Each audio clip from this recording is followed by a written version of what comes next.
हम बात कर रहे हैं अतुल सुभाष मोदी जी की, जिन्होंने अभी हाल ही में आत्महत्या कर ली है।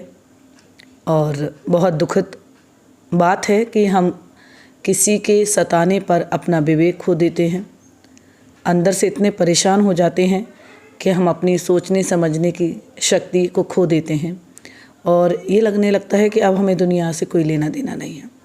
जब हमें जीते जी इंसाफ नहीं मिल रहा है तो मरने के बाद क्या मिलेगा, ये विषय है सोचने का। और सुभाष ने जो कदम उठाया है बहुत गलत उठाया है। और जैसे उन्होंने कहा है कि जब तक इंसाफ ना मिल जाए तब तक हमारी अस्थियों को रखा जाए और इंसाफ नहीं मिलता है तो अस्थियों को गटर में बहा दिया जाए। तो वो कानून से, अपने आप से और दुनिया से इतने खफा हो गए कि उन्होंने अपनी पत्नी, अपनी सास, अपने साले, अपने चाचा ससुर सबकी सज़ा खुद को दे दी। कानून सज़ा देता, ये बात सच थी, केस लड़ते ही रहते।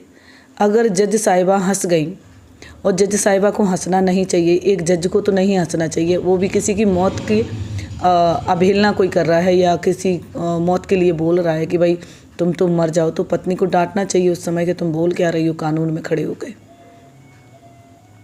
और कानून ऐसा बनना चाहिए कि एक तरफा कानून जो है ना, महिलाओं को कुछ ज़्यादा ही छूट दे रखी है, ज़्यादा ही आज़ादी दे रखी है, उसका फ़ायदा महिलाएं उठा रही हैं। बताइए 3 करोड़ मांग रही है, एक महिला ये भी नहीं सोच रही है कि उसका पति इतना कमाता है, उसे खुशी से रहना चाहिए। मायके के लोगों की बातों में आकर अपना घर आंगन, अपना परिवार उजाड़ना, ये कहाँ की बुद्धिमानी बात है बताइए। आप ये नहीं सोच रहे, अगर ये जो लड़की है जिसने सुभाष को मरने पर मजबूर किया है, अगर इस लड़की की माँ ऐसा ही घर छोड़ देती, इसके पिता से 3 करोड़ लेती, तो क्या इस लड़की का घर बस पाता? इसने अपने मायके वालों के कहने पर अपनी ससुराल वालों को इतनी बुरी सज़ा दी कि जिसके माँ बाप ज़िंदगी भर रोते रहेंगे। ये सज़ा जो उन्हें दी है इस लड़की ने, ये भूल गई है कि इसके घर में भाई हैं। अगर इनके घर में भी ऐसी कोई लड़की आ जाती है और इस तरीके से वो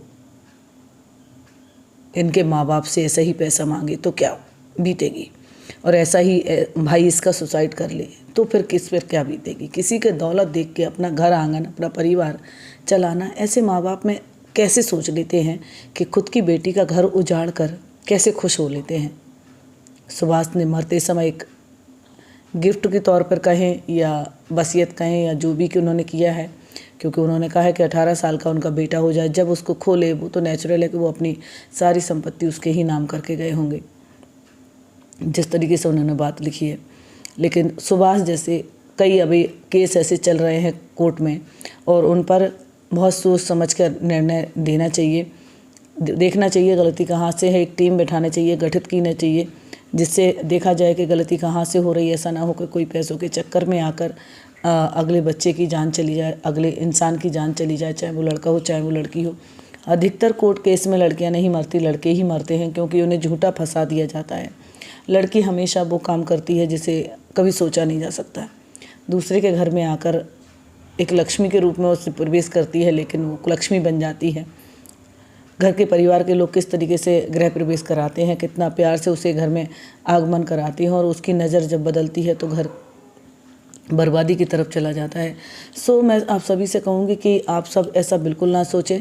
अगर ऐसा कोई केस है आप लोगों के बीच में चल रहा है या आप परेशान चल रहे हैं, तो सुभाष जैसा कदम आपको नहीं उठाना है, क्योंकि इतना पैसा, इतनी दौलत आप कमा रहे हो, सब कुछ कमा रहे हैं, आप जियो अपनी ज़िंदगी अपने तरीके से जियो। आपको परेशान होने की ज़रूरत नहीं है, क्योंकि शब्द नहीं है मेरे पास बोलने के लिए, क्या कहें। जिस तरीके से सुभाष अपने माँ बाप को रोता हुआ छोड़ गए। बेंगलुरु का ये केस है, और इस केस में सबसे बड़ी बात यही निकल के आ रही है कि एक ससुराल वालों ने अपने ही दामाद की जान ले ली। वही बताइए, सुभाष ने कॉल करके सोचा कि अपनी सास से बात की जाए, मामले को सुलझाया जाए। जब उनको कॉल लगाते हैं तो सास वहाँ से जवाब देती है कि तुम मरे नहीं, मैं तो सोच रही थी तुम मर गए होगे। भाई किसी के बेटे के लिए एक सास कैसे अपने दामाद के लिए शब्द बोल सकती है? घर में खुद का बेटा होगा, आप उसे बोल कर देखिए।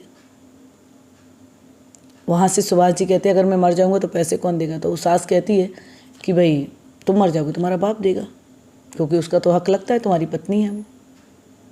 उन्होंने कहा बाप मर जाएंगे, माँ मर जाएगी मेरे मरने के बाद, तो फिर मर जाने दो, मेरी बेटी को तो वैसे ही हक मिलेगा। तो भाई कुछ रिश्ते ऐसे हैं, बहुत सोच समझ के, बहुत देखभाल करके करना चाहिए। कभी कभी इतने गिरे हुए इंसान से शादी कभी नहीं करनी चाहिए जिनकी दौलत पर नज़र ख़राब हो जाए। कोशिश करो कि हम बराबरी वालों पर करें व्यवहार, रिश्ता, क्योंकि बराबरी का इंसान होता है तो उसे पता होता है कि मुझे क्या ज़रूरत है, मेरी बेटी खुश है, मेरे पास तो खुद ही इतना है। जिनके पास नहीं होता वो ऐसी चाल चलते हैं इस तरीके के।